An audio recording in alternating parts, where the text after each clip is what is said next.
Então, continuando a resolução das questões, eu já fiz outros 2 vídeos, eu vou deixar o link aqui embaixo. Então, vamos à próxima questão, a número 19. Considere a seguinte lista de estratégias típicas de teste. 1. Analítica. 2. Baseada em modelo. 3. Metódica. 4. Concordante às normas. E 5. Heurística. Qual das seguintes declarações é verdadeira? Antes da gente ir para a declaração, lá na página 76, no Syllabus 2018, ele me dá as estratégias de teste. Me diz que são analítico, baseado em modelo, metódico, compatíveis com o processo, dirigido, aversão à regressão e reativo. Então já dá para ver que do Syllabus 2011 para 2018 mudou bastante coisa. Então já vai ser mais uma que a gente vai ter que chutar, né? Então o que a letra A me diz? Todas as 5 estratégias de teste são inerentemente estratégias preventivas. Letra B. Todas as 5 estratégias de teste são inerentemente estratégias reativas. Letra C. Somente 5 é inerente reativa. E a letra D. 3, 4 e 5 são inerentemente reativas. No syllabus atual, eu tenho uma estratégia chamada reativa, então, e é ela a única que é reativa. Mas, pelo visto, no syllabus de 2011 eu não tinha, né, uma com esse nome. Então ele tá me perguntando quais dessas aqui é reativa. Essa aqui eu acertei mesmo, né, sendo os nomes diferentes, porque a resposta certa é que apenas a 5 é inerentemente reativa, que é heurística. Mas por que eu acertei essa? Por causa que no meu primeiro emprego, eu trabalhava numa empresa que atendia o suporte de um provedor de internet. Tempo lá do provedor de internet, faz muito tempo. E esse provedor de internet, ele vendia alguns serviços. Um dos serviços que ele vendia era o serviço de antivírus. E aí a gente tinha um treinamento antes de ser do suporte, a gente tinha um treinamento de como proceder e dos produtos também do cliente. Então, num desses treinamentos, o professor disse que o antivírus ele era baseado em heurísticas. Daí, para explicar pra gente o que era uma heurística, ele falou que heurística era aquele cara que atravessava a rua Borges de Medeiros, que tu via de longe, assim, que tava encapuzado, né, que tu via de longe, assim, e tu ficava meio desconfiado daquele cara. Então ele falou que a heurística era isso. Era algo que tu, né, via que não tava, que algo não ia bem, e tu pode dizer que tu ia ser reativo àquele cara, né? Tu ia, sei lá, tu ia atravessar a rua, tu ia mudar de direção, enfim. Então ele dizia que a heurística era isso e que o antivírus do cliente era baseado em heurística. Então eu pensei que me parece ter relação com a questão de ser reativo. Então marquei essa e acertei, mas não foi pelo material que eu acertei, foi só porque eu fiz essa ligação aí da explicação do meu professor sobre o que era heurística. A questão 20. Qual dos seguintes itens possui uma atividade fundamental do processo de teste do ISTQB? Letra A, análise e modelagem. Letra B, bug clustering. Letra C, planejamento, preparação e execução. E letra D, momento de envolvimento.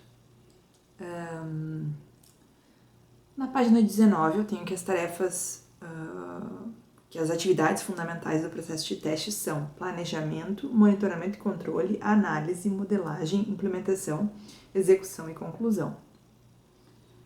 Que bata aqui com essa, eu tenho a letra A, que é análise e modelagem, E tem a letra C, que fala planejamento, preparação e execução. Só não tenho preparação, mas eu tenho uma atividade chamada planejamento, outra chamada execução. E tenho... eu marquei a letra A, eu acertei, que é análise e modelagem. Porque no Syllabus 2011, a análise e modelagem, elas eram uma atividade só, né? Agora, no 2018, são duas atividades distintas. Então, essa eu acertei. Essa dá pra acertar, né? Porque preparação eu não tenho, então essa dá pra acertar. Questão 21. Qual dos itens abaixo se enquadra como teste funcional segundo os sílabas do ISTQB? Letra A, teste de segurança. Letra B, teste de usabilidade. Letra C, teste de interoperabilidade. E letra D, teste de carga. Essa aqui é muito estranha. É estranho que isso tenha... Se isso mudou, eu não sei, é muito estranho que isso tenha mudado do syllabus de 2011 para 2018. Porque o que acontece? Na página 44, me diz o seguinte: os testes não funcionais de um sistema avaliam as características de sistema e de software, como usabilidade, eficiência de desempenho ou segurança. Então, a letra A eu descartei, porque é justamente segurança. A letra B é usabilidade, eu descartei também, porque é dito como não funcional. A letra C é interoperabilidade. Interoperabilidade eu entendo que seja o mesmo que integração. Deixei esse eu fiquei meio em dúvida, funcional, integração. Fui pro próximo. Teste de carga. Teste de carga, embora ele não diga aqui, né, teste de carga, mas me parece também ser uma característica não funcional. Então, eu marquei teste de interoperabilidade. Mas ele considera como correto teste de segurança, a letra A. E isso é muito estranho. É muito estranho que em algum momento o teste de segurança foi considerado funcional. Eu me questionei se essa questão, se essa questão não está errada. Enfim, achei muito estranho o teste de segurança ser considerado um teste funcional, né? E, enfim, isso que ele considerou como certo. Vamos para a próxima, então. 22. O teste pode, letra A, medir a qualidade do software em termos de defeitos encontrados. Letra B, eliminar a possibilidade de que não há defeitos remanescentes não descobertos. Essa letra B já não é, né? Porque eliminar a possibilidade de que não há defeitos remanescentes não descobertos. O teste ele não elimina a possibilidade de que não tenha defeitos. Tanto é que lá na página 17, onde fala os 7 princípios do teste, um deles é a ausência de erros é uma ilusão. Então, essa letra B aqui com certeza não é. Letra C. Encontrar novos bugs através da repetição dos mesmos testes. Essa aqui também parece ter a ver com outro princípio de teste, né? O paradoxo do pesticida, que diz que quando eu repito testes, eu paro de encontrar falhas. Então, essa, embora num teste de regressão eu possa encontrar bugs, então essa eu fiquei meio na dúvida. Depois a D é encontrar, analisar e remover as causas das falhas. Isso, encontrar, analisar e remover as causas das falhas. A gente já viu que em questões anteriores que o teste ele não é responsável por remover defeitos, né? E encontrar, analisar e remover as causas das falhas, isso parece um debug, né? Encontro, analiso e removo a causa das falhas. Isso é uma atividade de debug. Então, acho também que não. Então, eu ficaria entre a letra A, que é medir a qualidade do software em termos de defeitos encontrados, e a letra C, encontrar novos bugs através da repetição dos mesmos testes. Mas como eu tenho lá o paradoxo do pesticida, eu marquei a letra A. E era, de fato, a letra A a letra correta, medir a qualidade do software em termos de defeitos encontrados. Na página 13, ele me diz o seguinte: o teste de software é uma maneira de avaliar a qualidade do software e reduzir o risco de falhas do software em operação. Ele não me diz que a qualidade é medida em termos de defeitos encontrados. Isso a gente meio que deduz, né? Porque ele só me diz que avalia a qualidade, mas não me diz em qual é a métrica ou a medida que ele usa, né? Então, isso é meio que interpretação. Essa aqui tem uma dificuldade razoável, assim, né? Intermediária, assim, não é fácil, mas também não é difícil, né? Vamos para a próxima, questão 23. Quais os seguintes são 2 fatores que determinam o nível de risco? Essa aqui é muito fácil. Letra A, dinâmico e reativo. Letra B, custo e decisão. Letra C, probabilidade e impacto. Letra D, teste e desenvolvimento. Na página 101, me diz o seguinte: o nível de risco é determinado pela probabilidade do evento e pelo impacto desse evento. Então, a resposta certa é a letra C, probabilidade e impacto. Bem fácil essa. Questão 24. Você não tem acesso ao código ou qualquer outra informação sobre a implementação de um sistema. Você tem acesso a um bem escrito e extensivo conjunto de requisitos de usuário. Você é solicitado a prevenir tantos bugs quanto possível antes da liberação do sistema.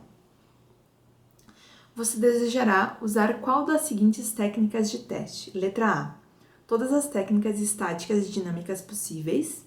Letra B, todas as técnicas baseadas na experiência possíveis. Letra C, todas as técnicas baseadas na estrutura possíveis. Ou letra D, todas as técnicas baseadas na especificação possíveis. Eu errei, eu marquei que seria todas as técnicas baseadas na especificação possíveis, já que eu não tenho acesso ao código e somente a especificação. Mas a resposta correta seria a letra A, todas as técnicas estáticas e dinâmicas possíveis. Aqui acho que é meio pegar ratão, porque quando a gente pensa em técnica estática, a gente pensa em código. Eu penso, pelo menos. Mas, né, temos lá o capítulo 3 para nos dizer que não é isso, que não é apenas isso, né? Eu posso fazer revisão, que é uma técnica estática, em qualquer produto de trabalho, né? Eu posso fazer nos requisitos, posso fazer nos casos de teste, em qualquer testware que ele chama, né? Que são os produtos resultantes do processo de teste. Então, eu posso fazer revisão em vários documentos, não só no código, né? Isso é uma técnica estática.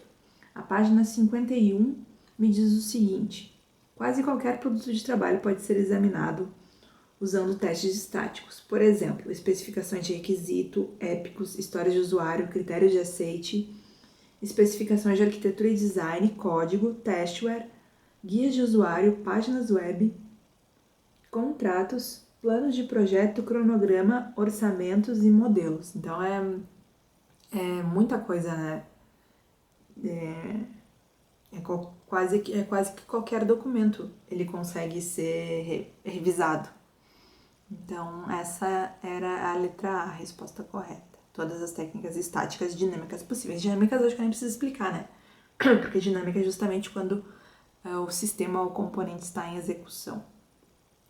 25. Você está trabalhando como gerente de um time independente de teste. Em uma reunião de projeto, você está explicando os resultados do seu teste até agora. Você mostra ao time que, enquanto o teste está progredindo produtivamente, está demorando um pouco para resolver alguns bugs críticos e falhas de teste. Outro gerente comenta que ele está preocupado que o time de teste está atrasando o lançamento do software. Qual das seguintes é uma desvantagem do teste independente ilustrada por esse comentário do gerente? Letra A. Testadores independentes podem verificar suposições que outras pessoas fizeram. Letra B. O time de teste é isolado do resto do time do projeto. Letra C. Testadores independentes veem outros e diferentes defeitos e são imparciais. Ou letra D. O time de teste é visto como responsável pelos atrasos. Essa aqui também é bem fácil. A 25. Porque lá na página 72, onde cita as desvantagens da independência, uma das desvantagens é Os testadores podem ser vistos como um gargalo ou culpados por atrasos na liberação. E aqui nesse texto, né, no enunciado da questão, ele me fala que o outro gerente comenta que ele está preocupado que o time de teste está atrasando o lançamento do software. Então, isso fecha certinho com a letra D. O time de teste é visto como responsável pelos atrasos. Essa aqui é até meio de interpretação, né, com o que tu leu. Embora tenha outras desvantagens, a questão de time isolado, que é uma das desvantagens lá da página 72, fala isso. Só que isso não tem a ver com... E embora eu tenha uma das alternativas com essa opção, isso não tem a ver com o enunciado da questão. Então, é também interpretação de texto, né? Questão 26. Qual das seguintes não é uma atividade fundamental de teste? Essa aqui é fácil também. Letra A. Atividades de encerramento de teste. Letra B. Avaliação do critério de saída e relatórios. Não é tão fácil, não. Letra C. Implementação e execução do teste. Ou letra D. Teste de aceite. Mais uma vez, como tem questão disso, lá na página 19 eu tenho que as atividades são planejamento, monitoramento e controle, análise, modelagem, implementação, execução e conclusão. A maioria das listadas aqui não são compatíveis com essas atividades. Mas a resposta correta, essa eu acertei, por isso eu estava dizendo que era fácil, mas não é. É teste de aceite. É que assim, por que pode ser considerada fácil? Porque se tu pensar, a gente não conhece o nome das atividades lá do Syllabus 2011, mas teste de aceite é um nível de teste, isso dificilmente ia numa versão anterior do Syllabus ia ser uma atividade de teste, então por isso que acho que dá para deduzir que essa aqui que seria a resposta. Questão 27. Você está envolvido em planejar um esforço de teste para uma nova aplicação bancária online. Para compreender o quanto de esforço, tempo e recurso é requerido, você primeiro encontra-se com o time de teste proposto e outros participantes do projeto. Para verificar a estimativa resultante, você se refere a algumas médias da indústria para esforço de teste e custo em projetos similares publicadas por um respeitável consultor. Qual das seguintes declarações descreve de uma forma precisa a sua abordagem de estimativa? Letra A. Uma abordagem simultânea, baseada na experiência e baseada na métrica. Letra B. Primeiramente, uma abordagem baseada na experiência, acrescida de uma abordagem baseada na métrica. Letra C. Primeiramente, uma abordagem baseada na métrica, acrescida de uma abordagem baseada na experiência. E letra D, uma abordagem inteiramente bottom-up. Então, assim, o que ele me diz? Vamos até ler de novo o enunciado. Ele me diz que, primeiro, encontra-se com o time de teste proposto e outros participantes do projeto. Então, primeiro, ele vai se encontrar com as pessoas do projeto. Depois, para verificar a estimativa resultante, você se refere a algumas médias da indústria para esforço de teste e custo em projetos similares. E no segundo aqui ele verifica algo que...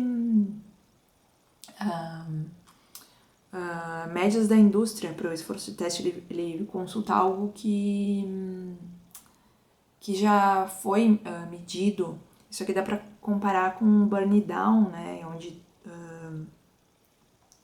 o gráfico burn down, onde numa interação tu usa como que tu é capaz de entregar baseado em iterações anteriores, né? Então, o que me diz lá a página 79? Técnica baseada em métricas. Estimar o esforço de teste com base nas métricas de projetos anteriores ou com base em valores típicos. Então, seria esse segundo caso. Para verificar a estimativa resultante, você se refere a algumas médias da indústria para o esforço de teste e custo em projetos similares. Então, a segunda questão é baseada em métricas. Ainda na página 79, técnica baseada em especialista. Estimar o esforço de teste com base na experiência dos responsáveis pelas tarefas de teste ou por especialistas. Essa aqui é aquela primeira que ele se encontra com a equipe de teste, é uma técnica baseada em especialista. Então, primeiro ele tem uma técnica baseada em especialistas, acrescida de uma técnica baseada em métricas. Essa é a letra B. Primeiramente, uma abordagem baseada na experiência. Mudou de nome? Antes era baseada em especialistas. Acrescida de uma abordagem baseada na métrica. Então, a letra B. Essa é uma dificuldade fácil, a média. Achei tranquila essa. 28. Que tipo de defeitos um nível de teste de integração deveria focar em identificar? Letra A. Defeitos em módulos ou objetos que são testáveis separadamente.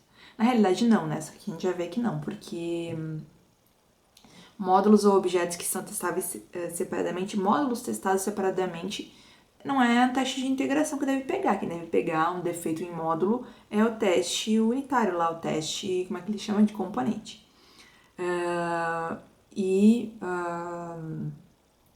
Se for um sistema, uma integração de sistema, o teste de sistema deve pegar erros do sistema, né? O de integração não, ele até pode achar, mas ele não deve ser focado em achar erros nos módulos ou sistemas separadamente. Letra B. Defeitos em interface entre componentes ou interações com diferentes partes de um sistema. Exatamente, é essa mesma, essa é a resposta correta. Letra C, defeitos no sistema ou produto completo, também não, né? Um sistema como um todo é um teste de sistema e não um teste de integração. E letra D, níveis de teste de integração não focam na identificação de defeitos, tá? Isso aqui nem vamos falar, né? Eu não preciso nem comentar isso aqui. Na página 37 me diz o seguinte: os testes de integração devem se concentrar na própria integração, né? Não em defeitos isolados lá do componente ou do sistema. É sempre focado na integração. 29. Uma empresa especializada em desenvolvimento de software por encomenda possui uma metodologia de desenvolvimento de software bem definida, onde os testadores são recursos internos do projeto. Recentemente, a diretoria da empresa resolveu mudar essa realidade, criando uma equipe independente de testes, motivada pela possibilidade de encontrar mais defeitos do que com a configuração anterior. Com relação ao cenário apresentado, podemos afirmar que: letra A. A motivação da diretoria é coerente, pois uma equipe independente de testes sempre encontra mais defeitos se comparada a um projeto com recursos internos de teste. Aqui eu fiquei desconfiada porque ele me diz assim, eu achei ele muito enfático nessa alternativa, na letra A, porque ele me diz que uma equipe de teste independente sempre encontra mais defeitos. Achei um pouco forte, né, pra gente dizer que é a alternativa correta. Letra B. A motivação de encontrar mais defeitos, que foi considerada pela diretoria da empresa, não corresponde a um ganho real da equipe independente de testes quando comparada com uma equipe de teste como recursos do projeto. Essa aqui não é também. Letra C. Uma equipe de teste independente pode encontrar mais defeitos do que uma equipe de teste constituída por colaboradores internos do projeto, tendo em vista a imparcialidade inerente desse tipo de organização e a possibilidade de enxergar defeitos diferentes. No entanto, cuidados devem ser tomados, como, por exemplo, atenção para que não haja um isolamento total entre a equipe de desenvolvimento e a equipe de testes independentes. Essa é a alternativa correta. Porque ele não é tão enfático, ele diz, né, que uma equipe independente ela pode encontrar mais defeitos. E também ele diz que também tem que verificar, tomar um cuidado com as desvantagens. Uma das desvantagens da equipe independente é a questão de que pode ficar, tem outras desvantagens, né, mas uma delas é a questão do isolamento entre a equipe de desenvolvimento e a equipe de testes. Lá na página 7.2 me diz o seguinte: os testadores independentes provavelmente reconhecerão, diferentes tipos de falha em comparação com os desenvolvedores devido aos seus diferentes históricos, perspectivas, técnicas e vieses. Ainda na página 72, entre as desvantagens da independência, ele cita o isolamento da equipe de desenvolvimento.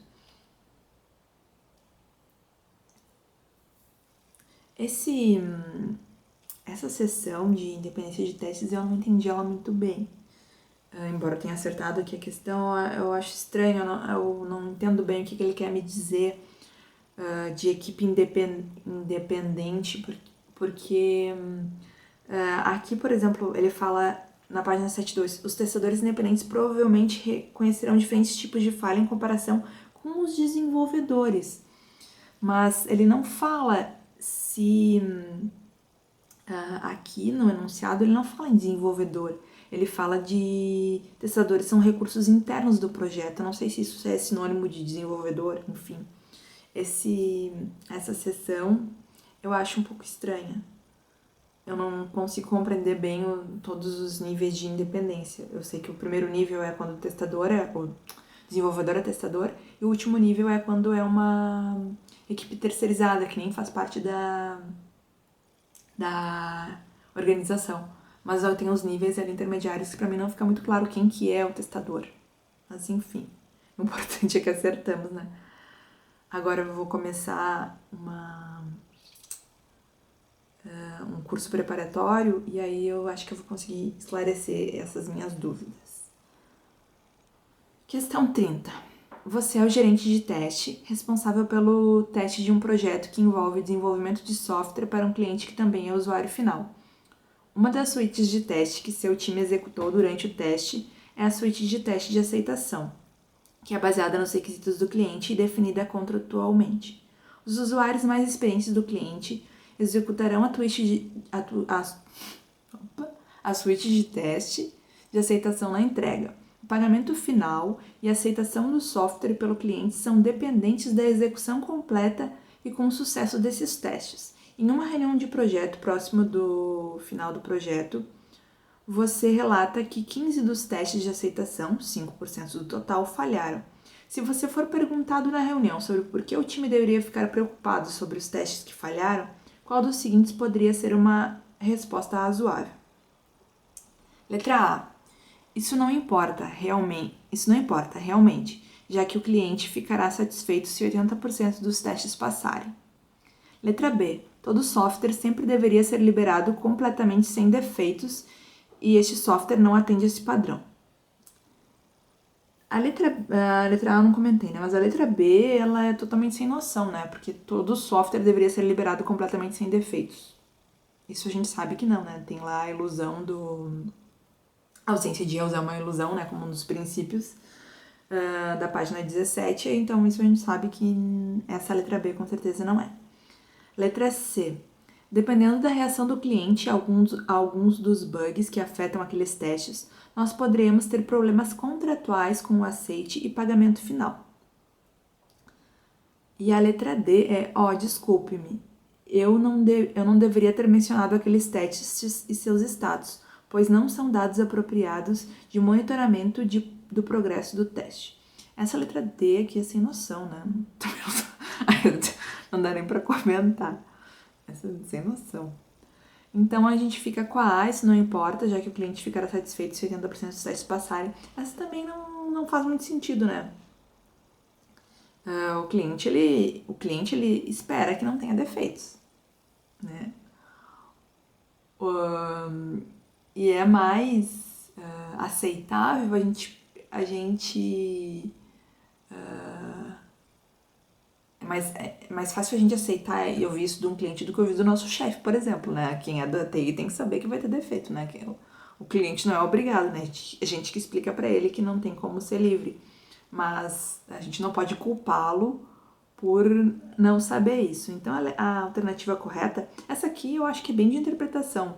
Como ele fala aqui, ó, deixa eu pegar aqui a parte importante.